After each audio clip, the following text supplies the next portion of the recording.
Ladies and gentlemen, welcome back to another TGH episode. Today, it is an honor to have Rex Dickson with us. And Rex, for those people who do not know, if you want to let them know what affiliation you have with Madden.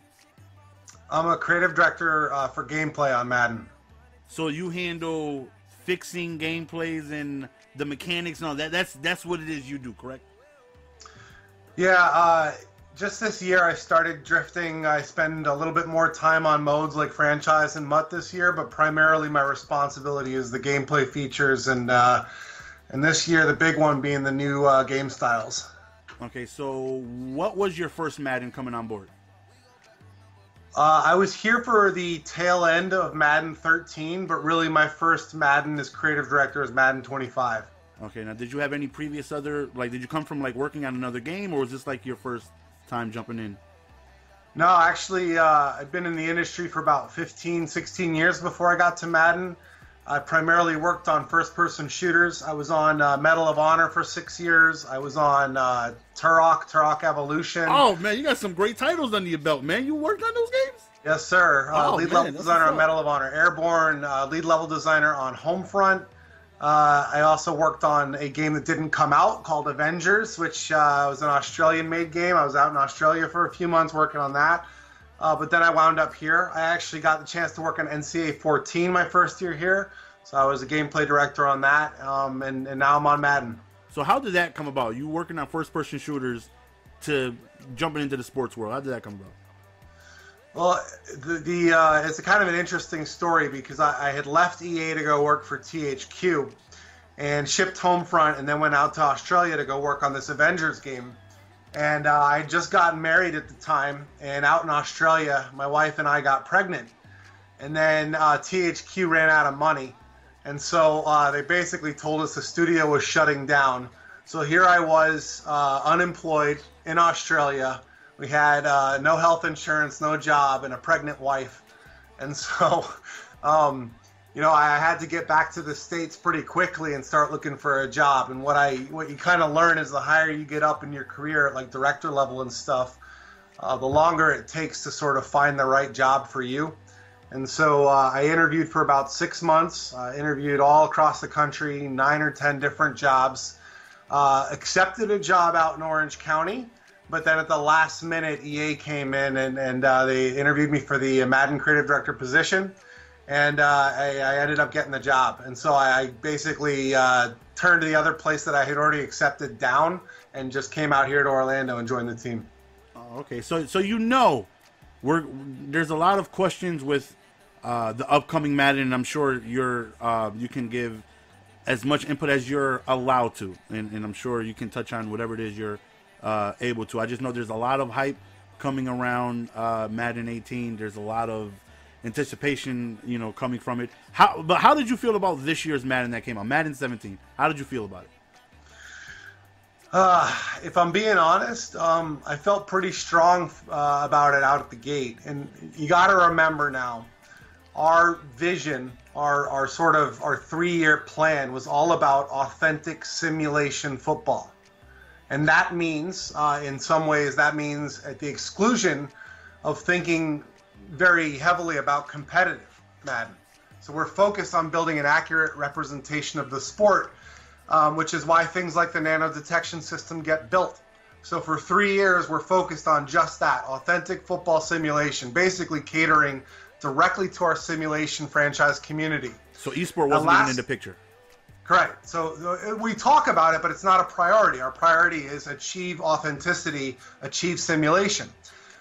So what happened is that when competitive gaming came on the scene, it sort of forced me to reassess the entire landscape of our creative X, of who we were. Because what was obvious to me is that a hardcore simulation game is not an esport or a competitive gaming platform. So I think 17, it achieved our vision of authentic football simulation, but the more sim we got, the more I felt we lost our competitive community, which is largely our MUT community, because we weren't really building things for them. We were building things for the simulation community primarily. So I think in 17, over the course of a couple patches and updates, we started to lose our competitive core. And that's something that I take very personally and very seriously. And so over time, what I felt was like, hey, we shipped this great simulation game. And just so you know, franchise mode blew up this year. Like, usage went up over 100% year over year. People were playing franchise mode longer. They were happier with it than ever before. So in some ways, we achieved our goal. But the flip of that is that I think we upset a lot of our core users on the competitive side. And so that's sort of what sparked this whole thing around unique game styles, which is probably the biggest gameplay base for 18. Okay, so Madden 18, are you going into this game with the competitive esport in mind? It's not just esports, GS. It's bigger than that. For me, it's people who identify themselves as competitive Madden players. They primarily play head-to-head modes. You mostly wouldn't catch these people dead playing offline or playing solos, because it's not just how they interface with the game. And so those people have been very loud and very vocal about what it is that they want out of this game. More importantly, what they don't want, like dropped interceptions or receivers dropping wide open passes. Those are things you get because of Sim, because the guy's ratings thresholds don't meet an outcome formula, and so he drops it. And so essentially what happens now is we can give competitive players exactly what they want without impacting our simulation community. That was the big thing holding us back. I was tuning the game specifically for simulation players, and now I can have this whole separate game style that I can tune uniquely and build features custom for this unique competitive game style. And it's been a real eye-opener for me, because just playing it myself and watching people play it has been kind of shocking almost, and how awesome it is and how different it is from what we've had before. Okay, so there is like a lot of, you take a lot of, I don't even know how to politely put it, but there's death threats coming your way. There's a lot of hate coming your way on Twitter every single day. There's people that just take a lot of their frustrations out on you, and you're one of the people where if something goes wrong, they just know where to find you on Twitter. Does that not get frustrating? Not really. I think in the first year I was on Twitter, maybe it was a little bit like I like to kind of shoot back at people and start little beefs up because it was amusing more than anything else. But over time, I've kind of learned to be a little bit more humble and just kind of understand that when people are acting like that, it's coming from a place of passion.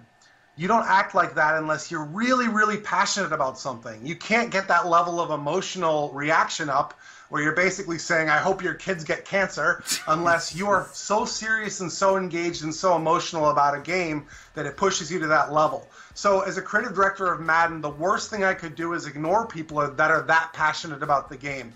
All I have to do is kind of see past the rage to what issue they're ultimately complaining about, and just make sure that I have that issue accounted for. As much as I might get upset about the way Joel or Siwoo acts, ultimately behind all that rage, there is something I can touch on that is like, this specific thing is what they're getting all upset about, and that specific thing is actionable. The only thing that's frustrating for me is having to dig through tweets and YouTube videos where there are just tons and tons of rage, because I can't get to the heart of what they're complaining about until I get past all the yelling. It's much better for me when you're like, I hate dropped open passes, and just walk away right there. I got all I need. Okay, one thing I will say that give you a lot of respect for is that you are actually like really involved in the community, like not just on Twitter. You are in a lot of streams asking questions, asking for opinions and things like that. As far as I know, I don't see anybody from FIFA or any, not to say that they don't take their job serious or anything like that or care about the community, but from 2K, like other sports genres, fightings or whatever, you are heavily in streams and looking for feedback and stuff like that, and just what I think sets you far apart from any other genre or sport or stuff like that and things like that. So why is it that you like to, even though as soon as you say hi in live streams, I see people tell you shut up and die. So again, that can be frustrating, but what is it about you that you like going into streams and things like that? It's a great question, and it goes back to my fundamental philosophy of how you make games in this new age. And it's changed fundamentally. So my philosophy is that these days, more and more people are committing to specific games as a service. They're investing in something like Madden or 2K or MLB because it's what they want to spend their time on. And it used to be that people would play 30, 40, 50 games a year. And now what's happening is people are committing to 2 or 3 or 4 specific games and really investing all their time there. Because it's more about playing the game. It's more than about just playing that game. You're actually getting involved in a community. You're getting on message boards. You're going on Twitter and engaging with other people. Maybe you're watching Twitch streamers in that community. So effectively what you're doing is you're choosing to be a member of this community that creates itself around the game. And I feel like the future of gaming is all about catering to those communities, growing those communities. If you see some of the big games in PC like League of Legends and stuff like that, even COD to a degree, you have to accept that what makes that game so successful is how strong and large and thriving those communities are.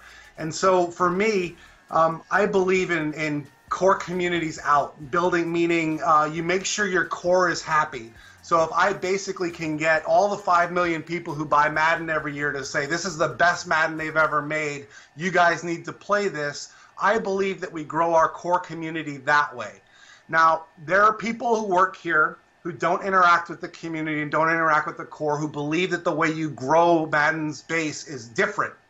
They believe you go after sort of more casual features and more accessible features, things like arcade mode, so that you can bring in new users who would normally be intimidated by Madden. That is sort of against my philosophy. My philosophy is you always cater to the core, and by making a great game for your core, the masses will follow. Other people believe that you build specific features to attract the masses. And I think it's pretty important to have that back and forth between different styles. Now, there are some executives here that consistently tell me get off Twitter, or they tell me that the people whose voice you're representing on Twitter represent a micro fraction of our consumer base. And they lucky we don't know they name, Rex, because we go after them. We support you, Rex. We support you, Rex. We lucky they don't know who we are. I mean, we don't know who they are. You guys are a representative sample, and I use this argument all the time. I said when somebody like Toke or GS is saying something to you on social media or on YouTube, that is a voice that is representative of several 100,000 of their followers or more. And it's very rare that I've come across, Toke Nasties complaining about something that isn't also what the rest of the community is complaining about. So what I've been trying to convince my bosses of is that these people who are very active on Twitter and social media and YouTube are actually a representative sample for all 5-6 million of the Madden core. It's just been a little bit of a struggle to get them to believe in that because they're not actually active on Twitter, so they basically have to take our word for it. But the more like people like myself, Clint Oldenburg, Jake Stein get involved. Oldenburg! Did you just say Oldenburg? You mentioned Oldenburg? Oldenburg's the best goddamn designer. Oldenburg! Don't get me started on Oldenburg, Rex. All I do is run the ball, Rex. All I do is run the ball. I blame Oldenburg for every single missed block in this game, Rex. Every single missed block is Oldenburg's fault. Next time we get, I just think Oldenburg needs a little bit of pointing. That's all. Next time we get Kevin Mawai out there signing the contract, I just think, Mawai or Mawawi, whatever his name is, the legend, Kevin, give Oldenburg some tips. You gotta admit, Rex, blocking ain't what it should be. Blocking is not what it should be. You ain't seen 18 yet. Clint, did Clint step his game up? In a couple months, you are going to be saying, Oldenburg is a god. I bow down to Oldenburg. I remember, all I do is if I'm able to run the ball, if my guys don't just run directly past defenders, I will give credit where credit is due. I'm looking for you, Oldenburg. Open field blocking is fixed. And guess what else? Halfback pass blocking, fixed. So the edge blitzes obviously was a big thing this year. You guys took rid of nano detection and things like that, and edge blitz was a big thing, and running backs just completely blocking nobody was an issue and things like that. So you're saying they're more smartened up. It's a whole different game, man. We obviously knew that was one of the number one complaints. You can't, like we do, watch the tournaments and watch Twitch streams and understand that, like, hey, nickel blitz can't absolutely stay that way. So we have two options. We add it to nano detection and have the guy play some stupid animation, or we make sure that the AI for the running back actually takes care of it. And on top of that, Clint added another tool that I'm not going to talk about today that gives you even more control over how your pass protection is set at the line. Now, for people who don't know, because I'm sure there's a lot of people who just really believe, like, let's say nickel blitz gets found, right? No matter what game it is, you give people enough time, they're gonna find a blitz. They're gonna find something. I believe if you give Problem 3 hours with Madden 95, he'll find an A gap. They're gonna find stuff. How people just think you can just patch it and then just fix it. They just say patch it, just fix it, or like the swerve or nickel, just patch it. How difficult is it to just patch something? Because they just seem to think it's just that easy where you can just fix something.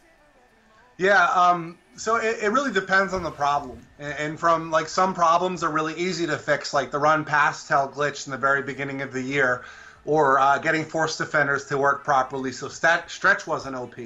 Those are straightforward fixes, and they were good for the game that we changed them.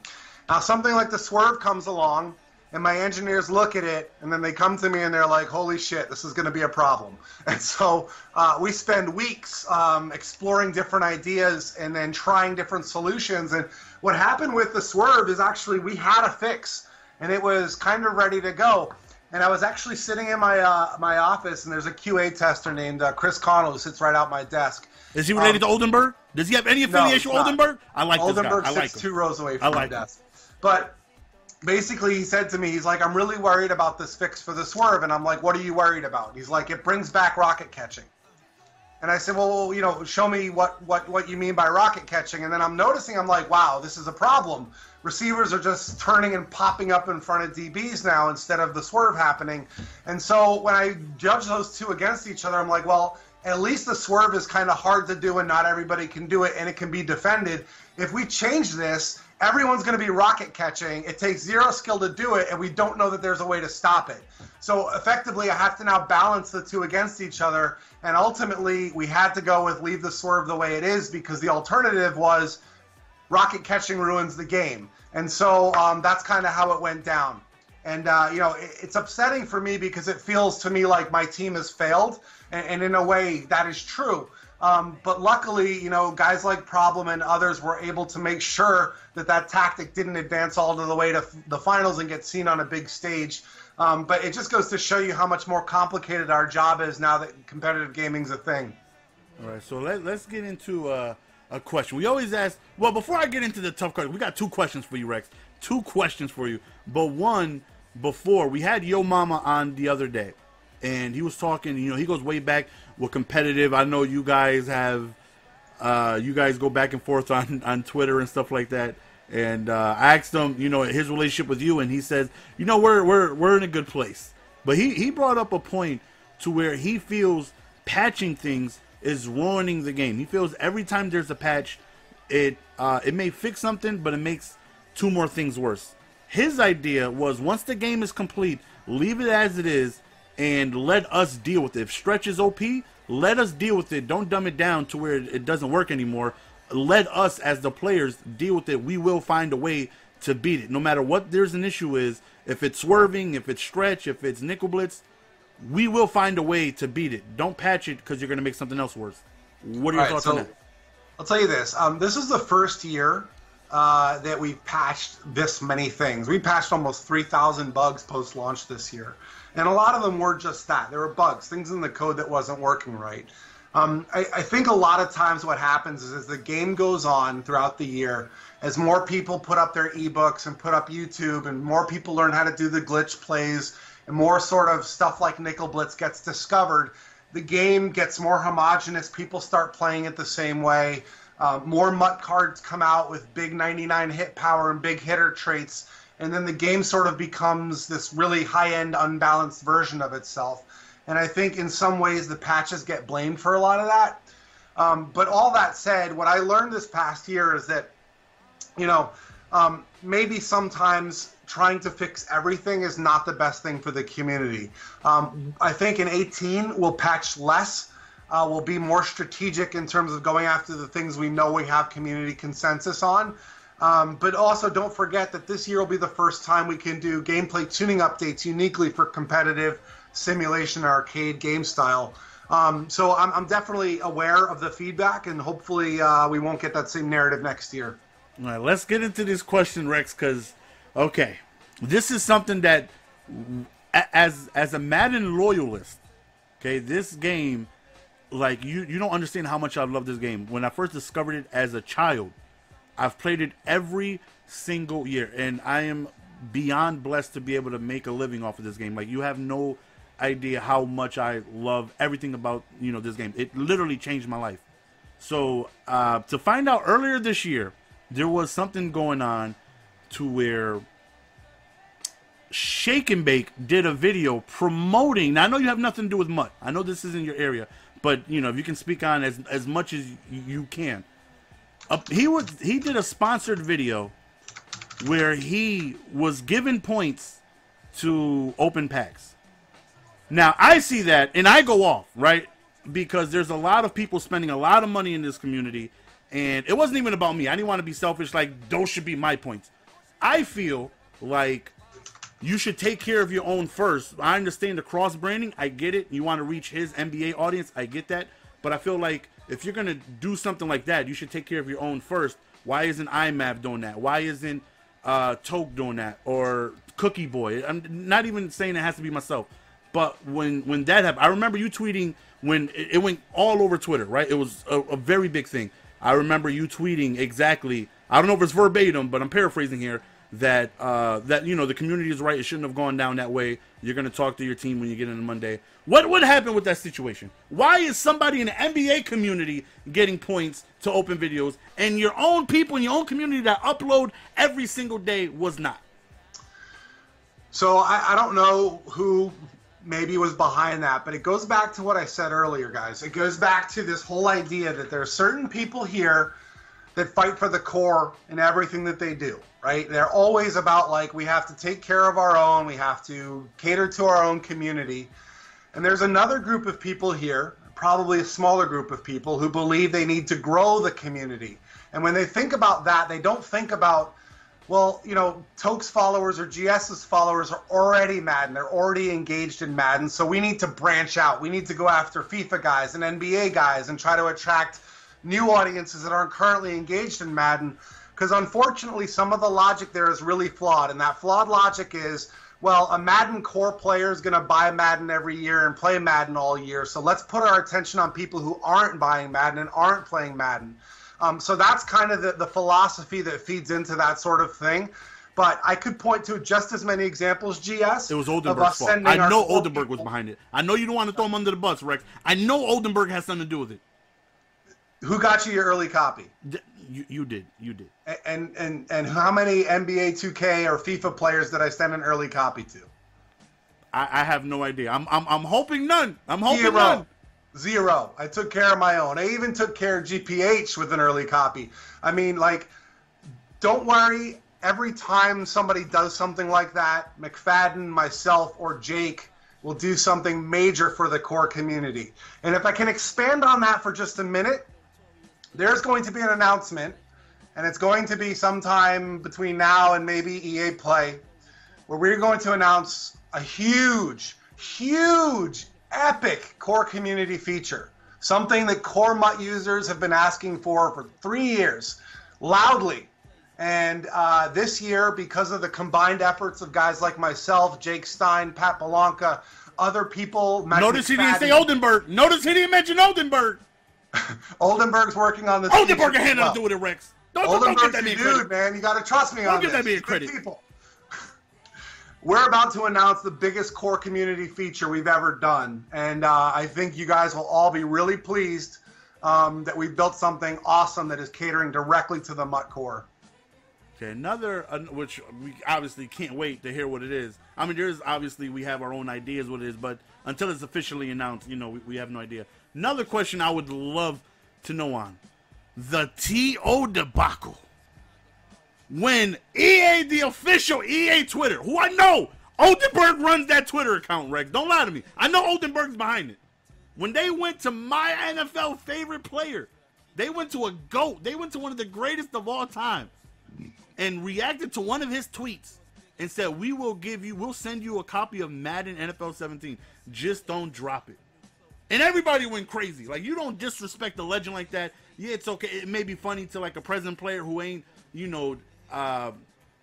have that type of resume that happened. But when they disrespected Terrell Owens, and then he fired back, and then it was a big uproar when that happened. I'm sure you remember. What was going on in the EA offices that day? Talk to me, Rex. What happened? I actually got a tweet from Peter Moore that night. Now, Peter Moore is like a level 2 executive. Like, there's maybe one or two guys who are lower than him on the totem pole at EA. So when he tweets me, and he was tweeting with Oldenburg saying, what the hell is going on? I knew Oldenburg was behind it. I knew it. I knew it. No. Oldenburg has so much credibility around here that, like, the CEO basically called Oldenburg and said, what the hell is going on with your people? Whose man is that? Whose man is that? So Oldenburg called me and he said, Rex, what are we going to do about this? So I had to send a message to my boss and saying, like, all right, we got to dig into this and figure out who's responsible. Now, you got to understand, this is PR comms. So PR comms, we have nothing to do with them. Developer has no we talk, but we don't have any control over what they put out. This is the same guy who, I don't know if you remember in Christmas, he took a picture of his Christmas tree, and in the reflection of the ball, you could see him sitting there in his skivvies. So that was another embarrassing thing that came from that account. Somebody find that tweet. I need to see that. No, I remember Mr. Zeddy was the first person to point it out. That was pretty funny. So we'll have some missteps. One interesting thing about T.O., I don't know if you knew this, GS, but 2 years ago, he showed up at our flag football tournament. Yeah, you told me. You said he went off. You said he was dusting folks. He was. He threw a slant pass to me. I was wide open. I dropped it. It hit me in the hands. So that's because you held the rack button, Rex. Yeah, I got a wide open drop, and this wasn't the first time that T.O.'s been disrespected, because I disrespected his accurate pass with a drop. Oh man.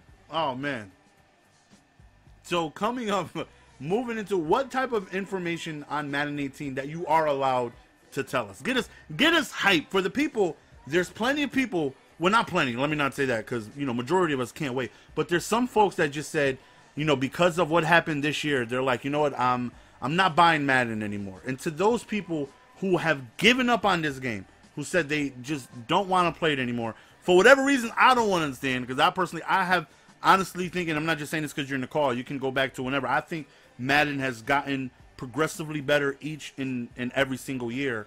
It's not where we want it to be, but in my opinion, it's gotten better. For those people that say I'm done, I don't want to play it anymore, what you're allowed to tell them to make them want to get this game when it comes out? So probably two things I would tell you to focus on. One of them is the play styles, and the reason this is so important is because the competitive Madden community, the MUT community, people who play head-to-head, we have been building, as I said before, a very focused simulation game. And over time, I've been collecting everything that competitive players want that is not sim. And effectively, what competitive game style gives you, or play style gives you, is all the stuff that you guys have been asking for years that we've been unable to do, because it sort of runs counter to the simulation direction of having ratings kind of control everything and have kind of like random fluke or be part of the game. And competitive game style allows us to reduce that significantly. Reduce things like dropped interceptions, reduce things like quarterback overthrowing to the safety on a wide open read. So all kinds of things like that, and also under the hood, doing more things that accentuate users and giving more bonuses for people who use your things. Everything. The next big piece of this whole thing outside of play styles is something we call legacy. So what legacy is as I pay attention to the community and as we ask these Twitter polls about what do you want fixed or what's broken or what do you want to see addressed next year, what happens every year is we come up with this list, and then inevitably the new features come in, the executives come in and say we want this, this, and this, and then we have no people left to work on those legacy things, because the legacy things often come across as like, cleaning up the crap underneath your refrigerator. Everybody knows there's dirty nastiness under there, but nobody gets excited about cleaning it. However, once you clean that thing up and it's that dirty under the fridge thing you've been looking at for the last 6 months, you're like, wow, that makes a really big difference now that it's gone. And so what we've done this year is we've gone through about 35 or 40 of the top legacy issues in Madden. Everything from a slower player chases down a faster player from behind to, a man coverage doesn't cover corner routes ever. I could go on and on. Purples don't play purples. Hard flats get sucked down from the flat. Over and over and over, these lists of recurring themes. We've managed to fix almost all of them this year because we made it a priority.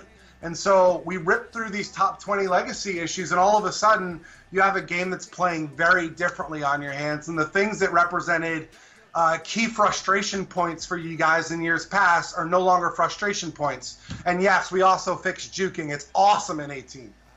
Okay, was there any idea that you thought of coming into Madden 17 what's an idea that you liked that didn't put it in the game? Like, were there any type of things that you wanted in the game that just got left out?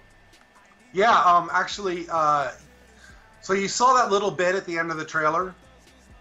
Yes, I did. Teaser. So I'm not going to talk about it, but let's just say that there were alternate approaches to that thing, some alternate ideas, and one of those ideas was one of the things that I was pitching, and ultimately we had to put that idea on hold because what we ended up building became so big that we didn't necessarily have enough resources or time to do the other thing justice. But luckily what that means is that I've had all of this year to continue to design it, iterate on it, advance it, and now as we go into the creative for Madden 19, which will start happening in the next couple months, I have this thing completely specced out, designed, very clear vision for what it is. So I'm actually happy that I got the extra year to work on it.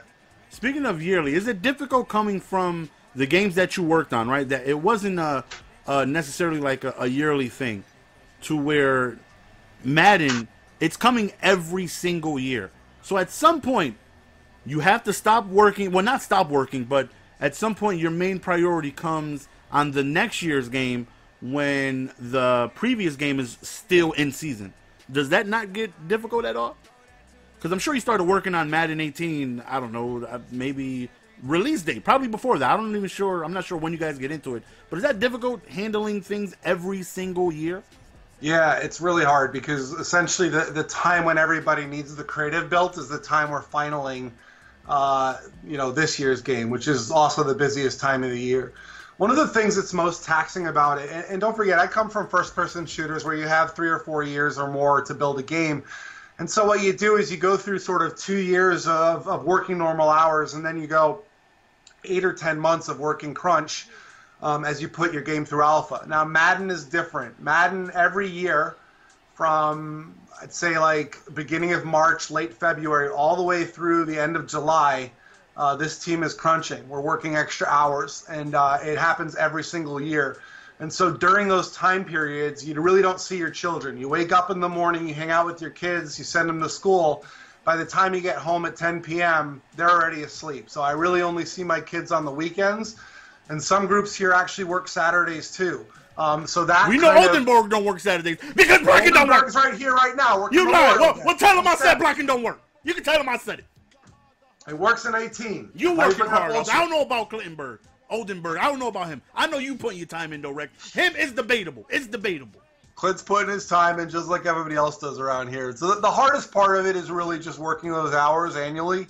But, planning the creative, like that's part of my job is making sure that while the rest of the team is working on shutting down 18, I have the creative on stock and ready to go for 19, and I'm getting everyone aligned on it. See, that stuff, you see, if you have the chat open, a lot of people are, giving the Bible thumb that, you're not seeing your children. That's stuff that a lot of people don't know, is that you're out there working so many hours to try and, get this game out to us, that you're working, like you said, you're only able to see your kids on the weekends and stuff like that. So stuff like that is definitely good to know. Now, I would like to see it. Do you have any questions for me as the consumer, as the player, as a voice in the community? Do you have any questions?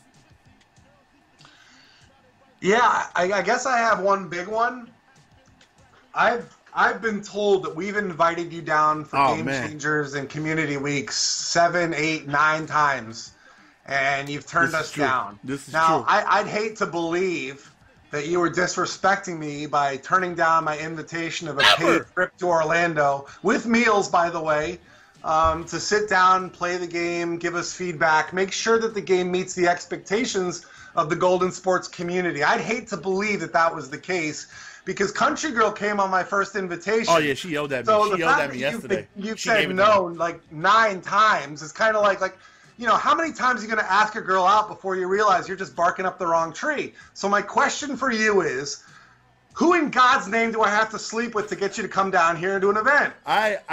The times that were offered were during the school year, though, and I'm the only one who brings my son to school and picks him up. So there's no way for me to situate the times that were asked. So I had to decline. You want to talk about a dream come true? It's something that, you know, believe me, that's why like people don't understand like how really passionate I am about this game. Like when you had asked my address to send me a copy back, I was in Puerto Rico, so I didn't have any service, so I couldn't respond. But when I came back, I had asked if do you mind sending me a copy where you would sign it for me, and you said, and not only am I going to sign it for you, I'm going to get the entire team to sign it for you, which was, you have no idea how, my God, like how much that meant. I still have both of them, and I have my YouTube play button, and I'm going to frame both of those copies, because that's the game that allowed me to get to where I am. So I'm going to frame, you gave me an Xbox copy, a PlayStation copy, both signed by everybody. Is Oldenburg signed? Did he sign it? Did you get Oldenburg to sign it? Oldenburg signed it. I'm going to have to find it. I may have it laser removed. But having everybody sign it, though, it meant a lot. It meant a lot, and so like that's how much I really love this game. So going out there it's a dream come true. But it was just during the time where, you know, I got my son and everything, and it was during school, and you know, like Mugru hit me up on like a random Tuesday. He's like, "Yo, listen, we ready to fly you out tomorrow. Let us know. You coming out?" I'm like, "Tomorrow's like a Wednesday. It's like March. There's no holidays. There's nothing. Like I was just unable to." Is your kid in camp this summer, or no? He is not. So there's a capture event this summer for top YouTubers and streamers. I will get you the dates. I will even work with you to fly your son down here with you, if you so choose. But we need to make this happen. You need to stop coming up with these excuses. You don't see me making excuses for Madden 17. I'm owning it. So you need to own it. We know who to blame, Rex. We know it's Oldenburg's fault. We know it's Oldenburg's fault. It's your fault. It's Oldenburg's fault, man. They not worried about the people that run. What about the people that run the ball all day, man? Oldenburg is just gonna sit there and just say, "Oh no, just let him block shit. I don't for the community." That mean Oldenburg don't know what he's doing. I need to replace Oldenburg. I have something else I want to say to you, though. It's not a question. It's just something I've really wanted to say to you for quite some time. Now, I watch your site and I watch your YouTubes and stuff, but you know, I enjoy your entertainment. I enjoy your channel, but it wasn't until I started talking to some guys in the community till I realized what an actual kind of a human being you are. So I was talking to IMAV recently, and I asked him, I said, IMAV, you're a huge YouTuber, one of the biggest in the Madden community. How'd you get your start? Who was your mentor? Guess what he said? He said, Mr. Golden Sports was my mentor. He taught me everything I know, and he really got me passionate about it. And then I was sitting down with a young competitive player whose skill I appreciated, and I really wanted to give him a shot with us. His name is T-Raw. And I said, you know, how'd you really get into... My boy Michael. I felt like I made it in EA when he made it. I'm so damn happy he made it. Guess what he said? He said, Mr. Golden Sports' channel is really what got me excited and got me interested, and he really helped me grow my channel. So, you know, what I think is interesting and what I think needs to be pointed out here is, on top of being a community leader and a content creator for Madden, what I really do appreciate is how you've been a mentor and a guide for some of the young kids coming up and trying to build their channels out. Country Girl is another one who says that she emulates a lot of what she does after your channel. And I really personally appreciate how much you've done for the Madden community, not only in terms of your content, but in terms of what you've done to bring up these young streamers and YouTubers. So from me to you, I just want to say thank you, and we really appreciate it. I definitely means a lot, man. Thank you. There's been a lot of, like, I try to get to my viewers a lot that school is the most important thing in there, and you know, because most of our people that watch us are younger. You know, we definitely have some older people that watch us, but for the most part, you know, they're younger. So I try to preach education is, you know, very important, because you never want to go to work hating your job. Like, I see my mother, she's in that situation. She works very hard. You know, she doesn't make much, but you know, when you don't have any type of resume, you got to do whatever it is you can for money. And I'm blessed to be doing something that I love and I'm passionate about. You know, I'm able to wake up every single day and just turn on a stream or make a video and play the game that, you know, I absolutely love. So definitely appreciate that, man. Speaking of work, let's just say somebody from 2K come to you, right? They say, you know what, Rex, we like what you're doing. Madden has been increasing in sales, and we like to think that you're the main guy behind it. We're going to blame all the faults on Oldenburg because it's his fault. But all the right things, Rex, is because of you. Let's say they come to you, and they say, we'll give you 15% more than what you make. 3-year contract right now. What do you say to them 2K folks, Rex? Talk to me, Rex. What do you tell them? I'm not a basketball guy. You tell them no, right? You sticking with us, right? No. You're not going anywhere, right? No, Madden's my dream job, dude. I wouldn't be happy. I don't think anywhere else, or certainly as happy. This is really the game that I've always wanted to work on, and I still have a lot of work left to do here. A lot of things I want to get to, a lot of big ideas I want to champion. So I have no interest in leaving right now. That is exactly what it is we like to hear, man. And your mama mentioned something before you. Do you know who the creative director was before you? Yeah, it's Ian Cummings. Ian Cummings. He had said that Ian Cummings made a Madden 11. I personally don't remember Madden 11, but your mama was talking about how it was like one of the best Maddens. It was that was maybe it's because it was his personal best, but he said Ian Cummings out of nowhere quit mid Madden 12, and he had said that he had just went like out of nowhere. Like Madden 11 was great, then he said Madden 12 went downhill. And he had mentioned that he says that he's unable to speak about it because of like he's like scared to talk of Madden because of like I don't know the exact words, stuff like that, but he said the man can't even talk about Madden. Do you know anything about that? About him just leaving mid game or anything like that? Yeah, it wasn't. It probably wasn't like as nefarious as it might sound.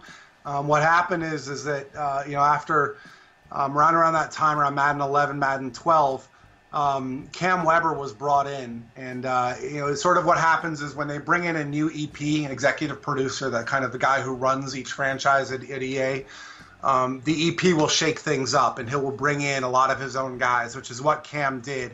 And so Cam had a meeting with Ian, and Ian had sort of taken the brunt of a lot of community anger and rage, and I think Ian was ready for a change and just to get away from the Madden community. And Cam also felt like he wanted some fresh blood in here.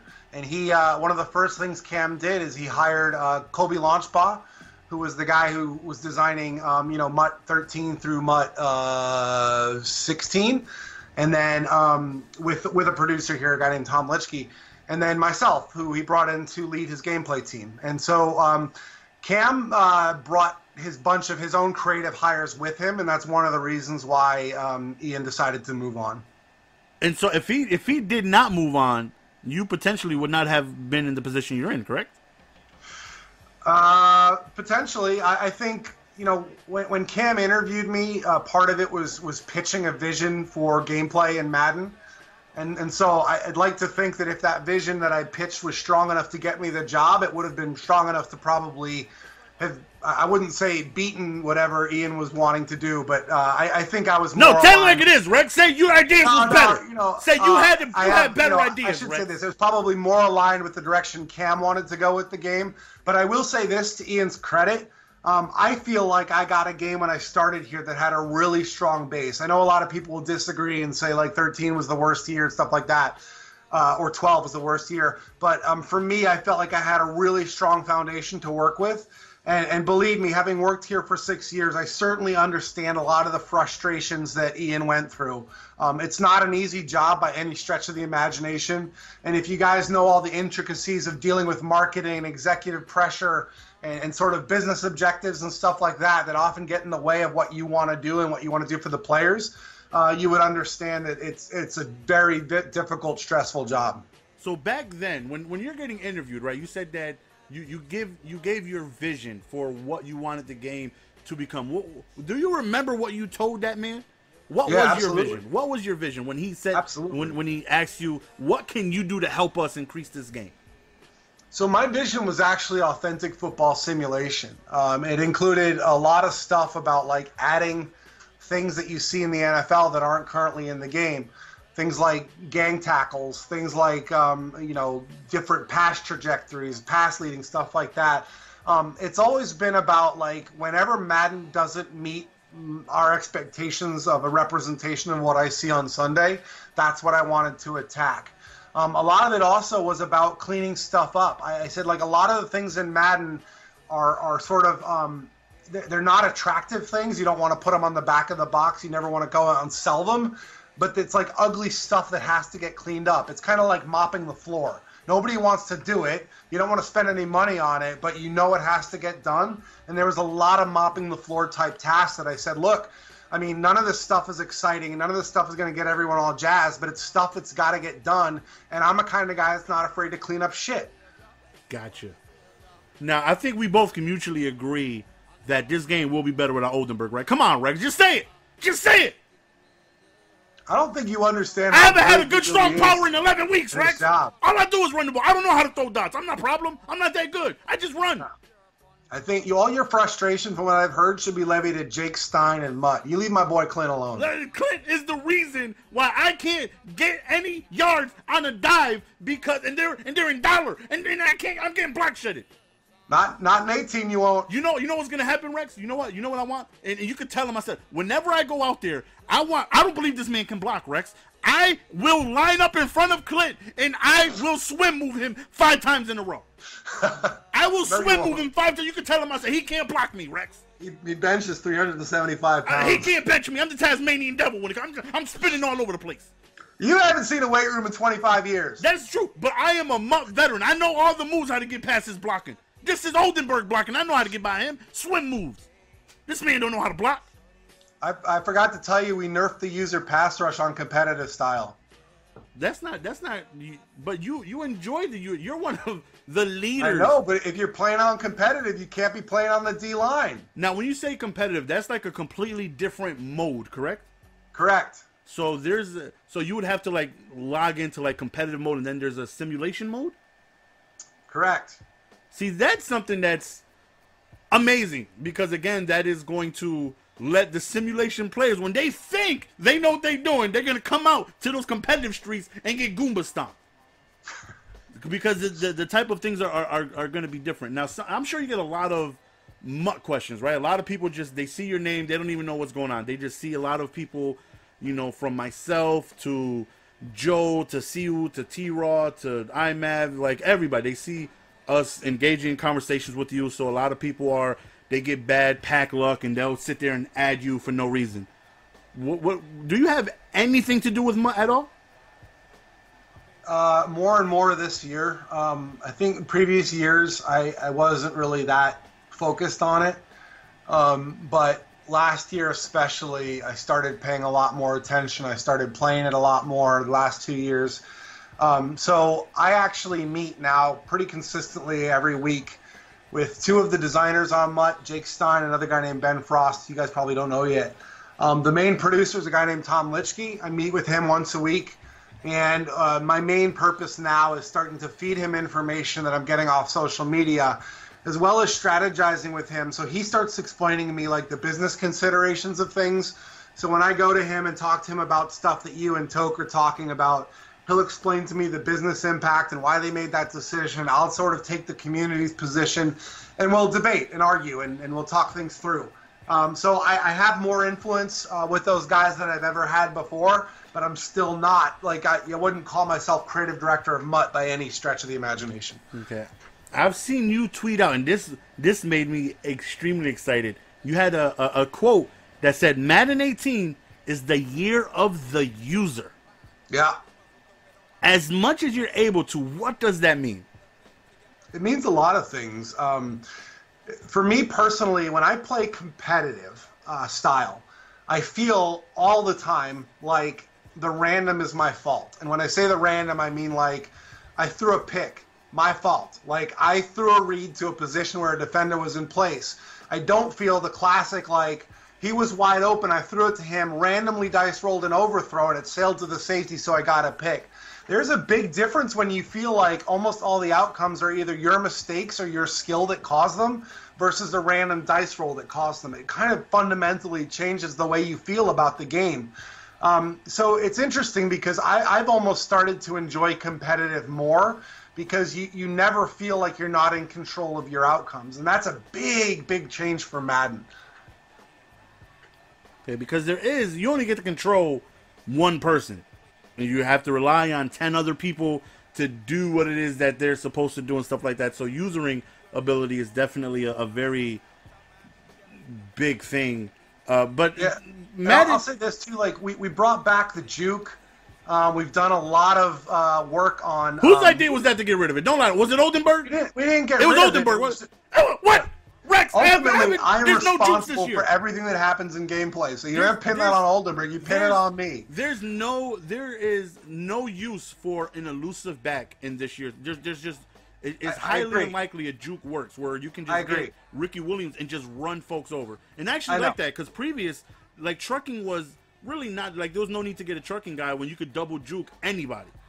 So this year, the moment I knew there was a problem was when I was watching tournament games and high-level players were taking dives rather than get tackled.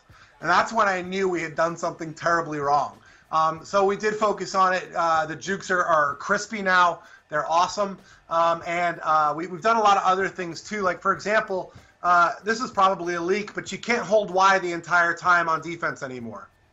Yeah, that T-Raw had touched upon that. So there's that kind of made me a little sad, man, because, I got used to just holding Y, running around, and if it's thrown in my vicinity, my guy reacts.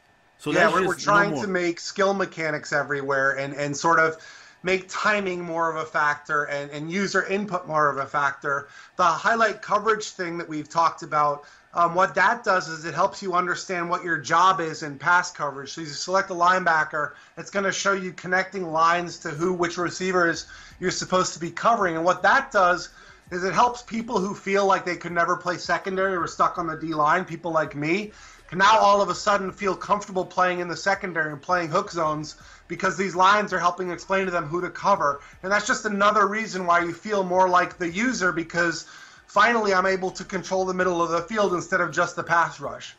Okay, so what about as far as like attributes and gameplay and stuff like that?